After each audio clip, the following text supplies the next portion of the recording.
Kin Monde, le journal. Bonsoir à toutes et à tous, il est l'heure de vous informer et vous êtes bien sur la radio Kin Monde. Sommet africain sur le climat, l'Afrique en ordre de bataille à Addis Abeba depuis le 8 septembre pour une voix forte et unie à la COP30 en faveur de la justice climatique mondiale, et la RDC quant à elle s'engage à apporter des solutions adaptées. Et Kinshasa en mode légende, 50 ans après Ali Foreman, la capitale ravive la mémoire du combat du siècle entre festivités, hommage historique et renaissance du stade Tata Raphaël. Ce sera du 11 septembre au 30 octobre. Et puis de carnage à Ntoyo, Moïse Katumbi dénonce l'inaction de l'État congolais après la tuerie de 72 civils et tient Kinshasa pour entièrement responsable. Ce sera tout pour les titres.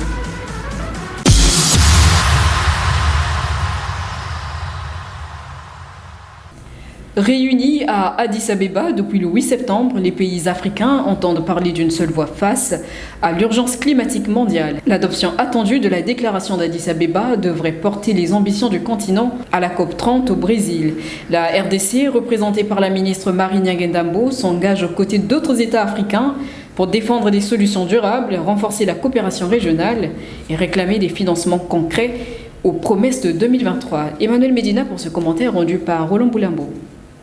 Ouvert lundi 8 septembre à Addis Abeba en Éthiopie, les sommets africains sur le climat visent pour objectif de formuler une position commune et forte du continent africain en vue des prochaines négociations internationales, en particulier la COP30 au Brésil.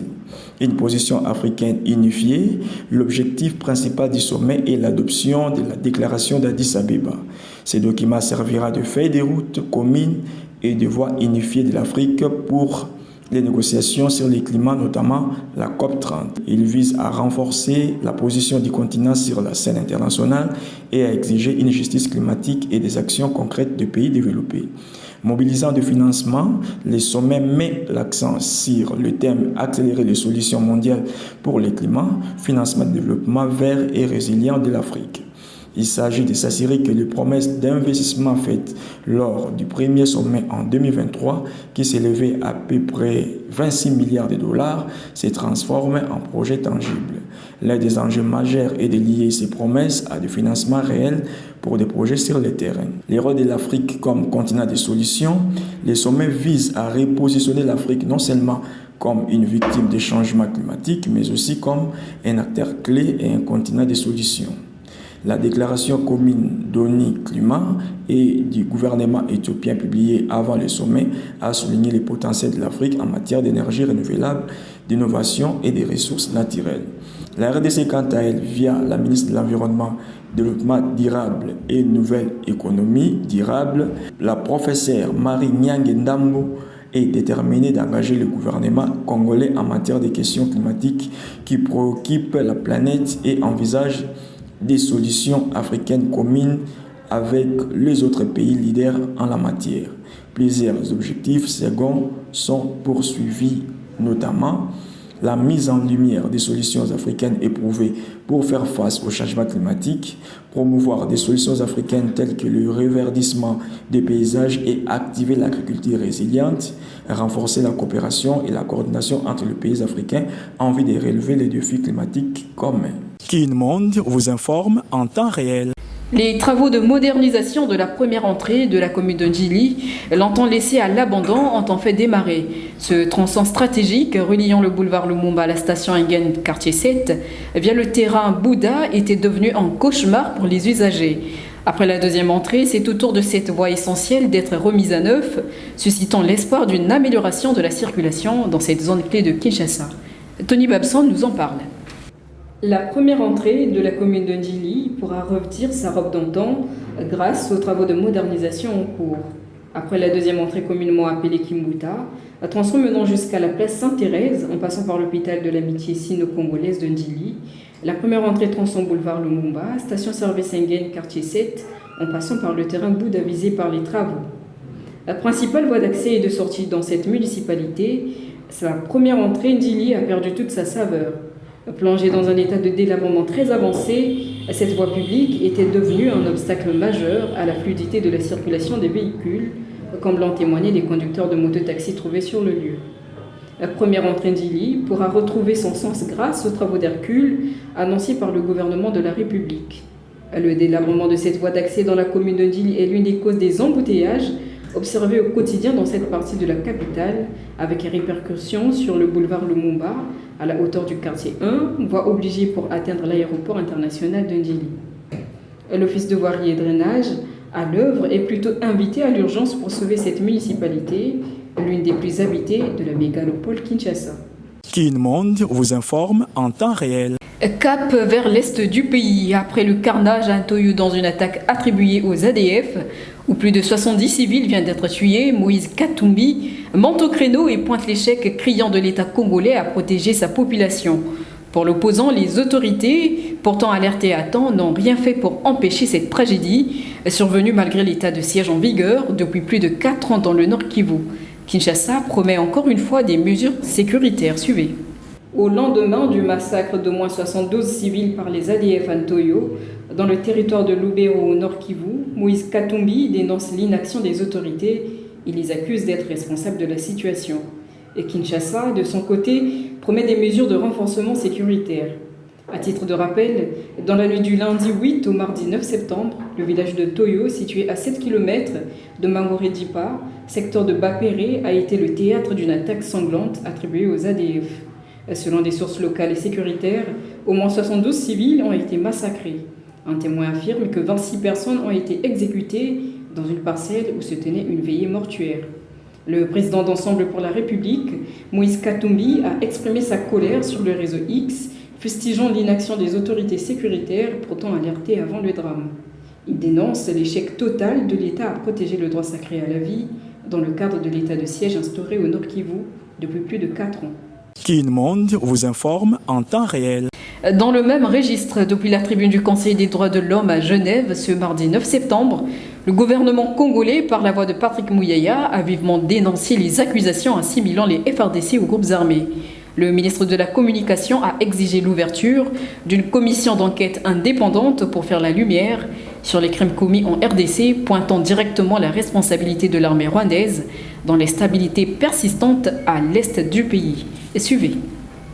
À Genève, lors de la 60e session du Conseil des Nations Unies aux droits de l'homme, le gouvernement congolais a élevé la voix. Ce mardi 9 septembre, la délégation congolaise a rappelé que les espoirs de paix et de réconciliation restent vains tant que l'armée rwandaise continuera d'appuyer sa brigade avancée en République démocratique du Congo et de perpétrer des crimes. Le ministre de la Communication et Médias, Patrick Mouyaya, n'a pas mâché ces mots.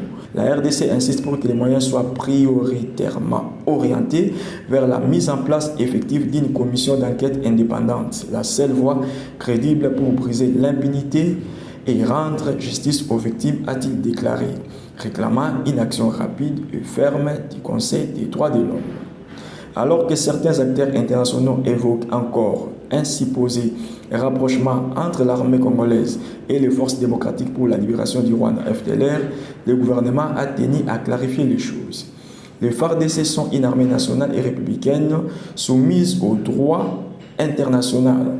Il n'existe aucun lien de commandement ni d'alliance politique avec le FDLR, a insisté Patrick Mouyaya. Selon lui, toute accusation de solution est infondée et injuste. Il a ajouté que les consignes venues du sommet de l'État sont strictes. Toute complicité ou tentative de coopération avec des groupes armés étrangers est interdite. Et lorsqu'un élément de FARDC est soupçonné de dérapage, des mesures disciplinaires et judiciaires sont systématiquement engagées. Dans son plaidoyer, le porte-parole du gouvernement a aussi mis en garde contre ce qu'il qualifie de fausses symétries entre l'armée congolaise et les groupes armés. Comparer une armée nationale redevable de ses actes et défendant la souveraineté du pays avec un groupe subversif qui vit de la terreur, des crimes de masse et de l'exploitation illégale des ressources naturelles est inapproprié, a-t-il souligné. La voix de la RDC à Genève s'inscrit dans une bataille plus large, celle de la reconnaissance des crimes commis contre les populations congolaises et de la mise en place de mécanismes crédibles pour mettre fin à l'impunité. Pour Patrick Mouyaya et son collègue des droits humains Samuel Mbemba, qui intervenait également à Genève, l'objectif est double: obtenir justice pour les victimes et restaurer la dignité d'un peuple meurtri par des décennies de violences importées. Kin Monde vous informe en temps réel. Et Kinshasa replonge dans l'histoire à l'occasion du 50e anniversaire du mythique combat Ali Foreman, organisé en 1974 au stade Tata Raphaël. Entre festivités culturelles, hommage aux deux légendes de la boxe et lancement des travaux de rénovation du stade, la capitale congolaise célèbre en grande pompe cet événement qui a marqué l'imaginaire mondial et inscrit Kinshasa dans la légende du sport. Commentaire. À l'occasion du 50e anniversaire du combat du siècle Ali Foreman organisé en 1974 au stade Tata Raphaël, plusieurs activités sont prévues en marge de cet événement de renommée internationale du 11 septembre au 30 octobre prochain à Kinshasa. C'est dans ce cadre que les 3 membres du gouvernement des secteurs concernés par l'organisation de cet événement historique, notamment les ministres Didier Mazenga du Tourisme, Didier Boudimou des Sports et Loisirs et Yolande Elebe de la Culture, Arts et Patrimoine, se sont rencontrés en prévision de cet événement patronné par le président de la République Félix Tshisekedi Tshilombo. Objectif, peaufiner des stratégies pour une organisation réussie de toutes les activités liées à cette journée. À ce sujet, des temps sont prévus, à savoir l'organisation du Festival de la musique prévu du 24 au 26 octobre et le lancement de la phase finale de la rénovation du stade Tata Raphaël par les différentes parties prenantes, dont les familles biologiques de 2 regrettés athlètes Ali et Foreman. Kin Monde vous informe en temps réel. C'est par cette information que nous bouclons ce journal, mais avant de nous quitter, le rappel des titres. Sommet africain sur le climat. L'Afrique en ordre de bataille à Addis Abeba depuis le 8 septembre pour une voix forte et unie à la COP30 en faveur de la justice climatique mondiale, et la RDC, quant à elle, s'engage à apporter des solutions adaptées. Kinshasa en mode légende, 50 ans après Ali Foreman, la capitale ravive la mémoire du combat du siècle entre festivités, hommage historique et renaissance du stade Tata Raphaël. Ce sera du 11 septembre au 30 octobre. Carnage à Ntoyo, Moïse Katumbi dénonce l'inaction de l'État congolais après la tuerie de 62 civils et tient Kinshasa pour entièrement responsable. Ce sera tout pour ce journal, mesdames et messieurs, merci de nous avoir suivis. L'information continue sur www.actu10.com. Au revoir.